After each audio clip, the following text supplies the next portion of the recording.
I have made thousands of dollars through cold email alone. So because of that, I thought I would pick apart my cold email copy to see what is actually responsible for these astonishing results. And I compiled everything into a simple checklist that you could follow, and I'll present everything today so you could actually learn and hopefully get the same results as I have with 5% reply rate, so on and so forth. Now this checklist may look familiar because there's another one which covers the whole email infrastructure, but today we'll only talk about the email copy. So if you want me to talk about the whole email infrastructure, let me know down below and I'll share that. But now let's focus on the cold email copy itself. And we'll start off with subject line. Your subject line should be relevant to both you, your product, and your prospect. Meaning that the subject line should clearly state what is the email about, right? It shouldn't be vague. You cannot send quick question or some type of marketing gimmicks, right? To get people to feel like it's a limited offer, create urgency, or create curiosity by saying, here's your pizza order, right? We don't want to do that. We don't want to be vague. We want to be specific and relevant, meaning that it should touch on your prospect's interests and pain points and desires while being in alignment with your product. For example, if you're selling content marketing services, you could literally make the subject line as content marketing. People overthink this too much. You may be thinking, oh, that doesn't spark enticement. That's not like a limited offer, right? We don't want that. That's not what the subject line is for. Yes, great subject line increases open rate. It's what gets you to click and open the email and read it. But if your subject line is quick question filled with emojis, it's not gonna work well. It will look like it will scream sales email, so no one will read it. But if you keep it relevant and specific to your prospect, they will be able to find that email in a sea of others, right? They're getting hundreds of emails a day. So if they read your email titled content marketing and they want to reply to it later, they will easily find it later on, which wouldn't be the case if your email would be titled quick question, right? That's not something you would send to your math professor asking from homework, right?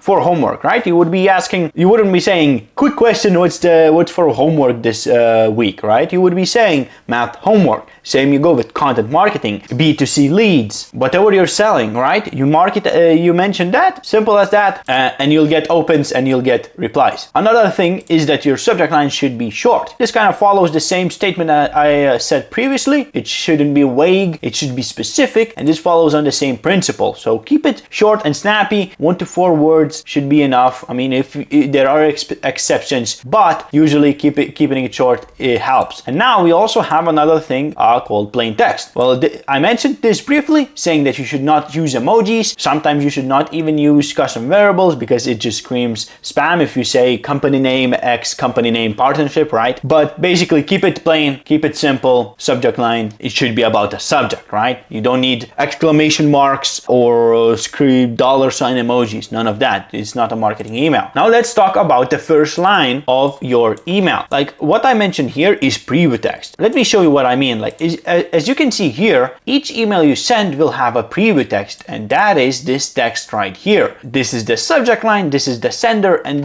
here it says, here's top trends you need to watch out for next year, right? This is the preview text. So whatever you send in the first line of your email becomes this preview text. So you can use this for your advantage to actually get more opens, get people more curious, right? Because if this is just going to be, hey, first name, that's basically what everyone gets. That's simple, right? You can use the first line of the email to your advantage. So you can shift the personalization, the icebreaker to the first line, so it's actually shown in the preview text. But of course, it cannot be any rubbish, right? So to create a great preview text, we need to have a great first line. And first line usually should be the personalization line, the icebreaker, right? And here are a few things you need to know about that. Personalization is key in cold email. You need to use it to let the prospect know that you're not just blasting emails to everyone and that's the same email you sent 1,000 other people, right? Your prospect wants to know that you've done your due diligence, that you've done your research, that you've done your homework, and you actually research about the prospect before reaching out to them. That's what personalization conveys, right? Because if the email is personalized, it means that you learned something about the prospect before sending the email, you wrote it, yada yada. But thing is, some people get personalization so wrong that it might be better to not send personalized emails. Because if all you do is send personalized lines like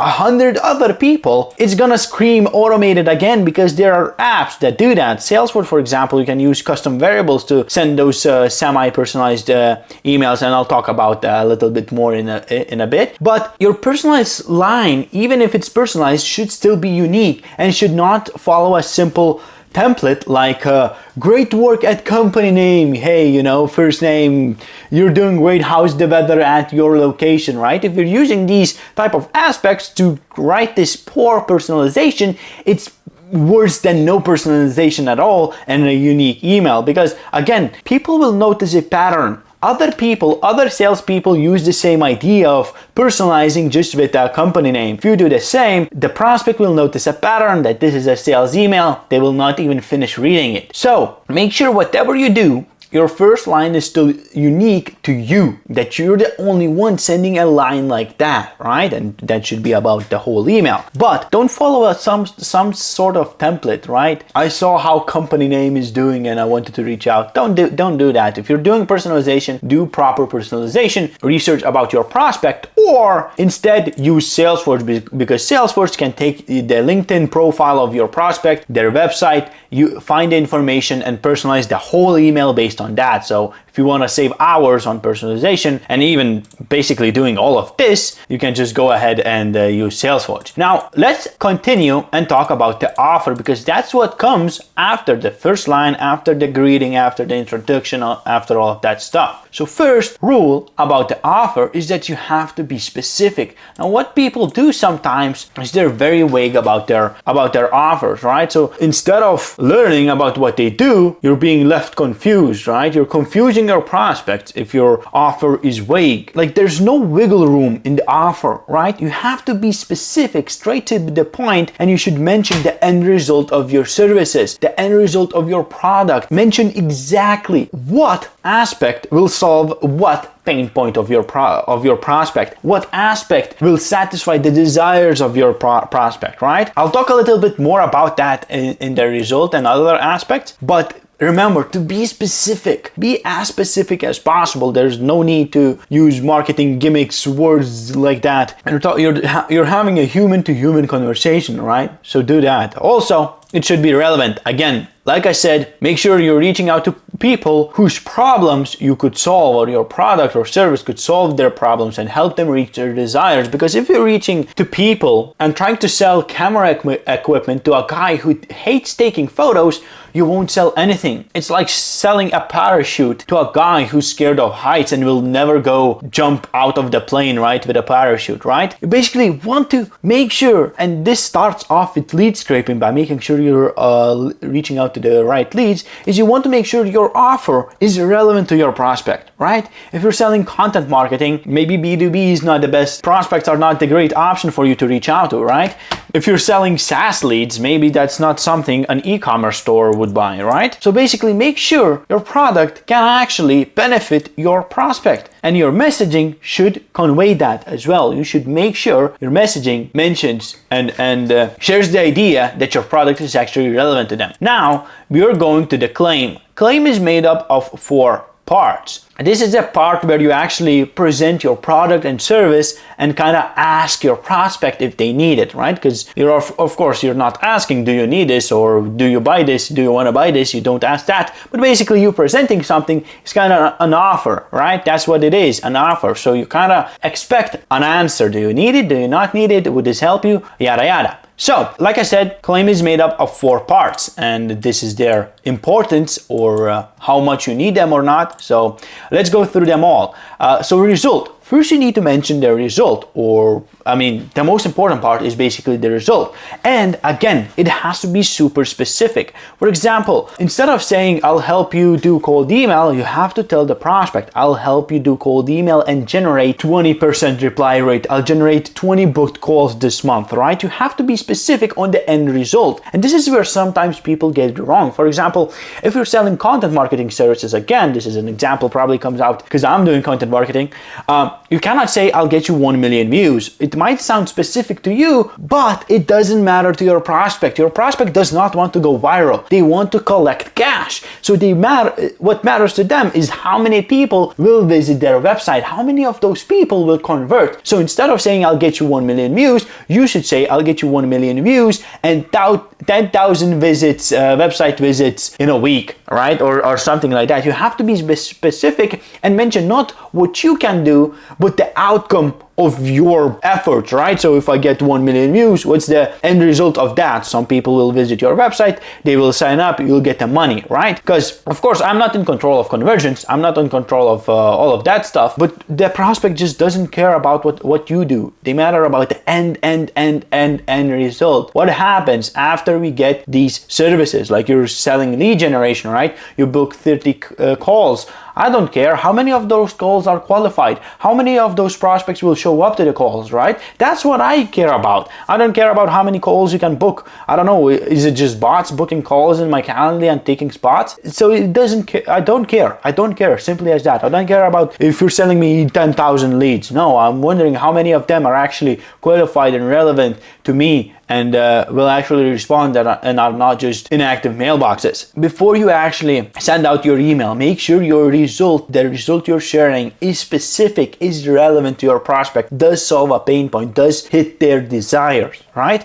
Now another thing you see I mentioned is vehicle. This is basically answering the question of how you're going to reach the result you promised earlier, right? Will you run paid ads to generate leads? Will you send cold emails? Will you create content to get those views and website visits? What are you going to do? What is the vehicle? What is the method? And this will kind of answer the next question. We have effort, which we'll talk about in a bit. But basically, vehicle is basically whatever you're selling. What is your product? What is your service, right? Are you selling content marketing, or are you coaching? Are you implementing automation systems, right? What are you doing? That's basically letting the prospect know what is the vehicle of the way to get from point A, which is no result, to point B, which is the result of $10,000 per month, whatever you're selling, whatever you mentioned. Next thing we have is this time frame. So this is how long will it take to actually get the result you promised earlier with the vehicle, right? So if you're doing content, will it take a half a year, right? How long is it going to take for the content to take off? If you're sending cold emails, how long will it take for me to see people booking sales calls, right? If you're running paid ads, how long will it take for me to see people visiting my website, right? So basically simple thing, but it's super important. You have to mention the time frame, because if you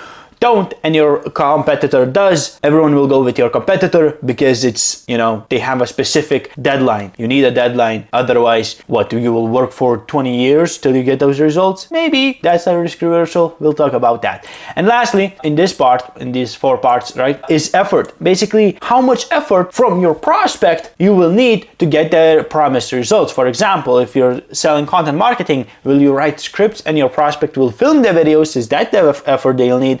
Or will you run paid ads and they will need to allocate some budget for that? Or will they do nothing and you will run the whole SEO marketing services for them and generating some people and generating some traffic to their website? Basically, this is not always needed. As you can see, I marked it as 6, but sometimes it's useful to let the prospect know so they can expect. And like I said, kind of the vehicle answers, because if it's paid ads, yes, you will use some budget to paid ads, right? If it's cold email, you'll probably just set up everything and manage everything yourself. Your prospect won't need to do anything, right?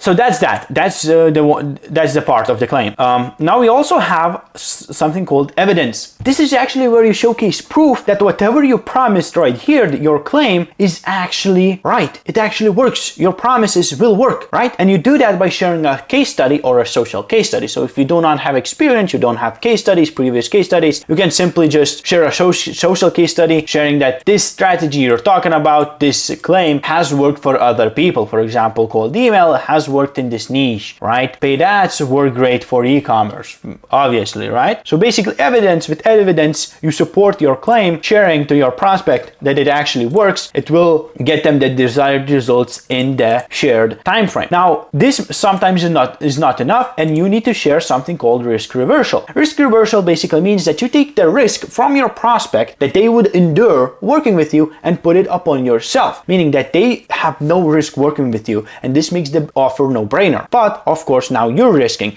If you don't get the results, you don't get paid, or you only get paid after you get the results, right? So basically, this is a guarantee to your prospect that, okay, whatever happens, they will not lose, right? If you don't get the results, you don't get paid. If you take longer to get the results, you wait longer till you get paid. And this is kind of a guarantee to your prospect, again, that there's no risk working with you. And that makes the offer a no-brainer. Next thing about all of this, you'll have a CTA, a call to action. You should always use a soft CTA rather than a hard CTA. Hard CTA is for example, something like, are you free next Tuesday for a 15-minute call? Or here's my Calendly, can you book a link, book a sales call, right? Or can you share your Calendly link so I would book a call? No, these hard CTAs are designed to sell in the initial email, and that's something you should never do in the initial email. It's like, imagine you're on the first date with a girl you found on Tinder, and on the first date you're eating the steak, whatever you're eating, and you're like, so do you want to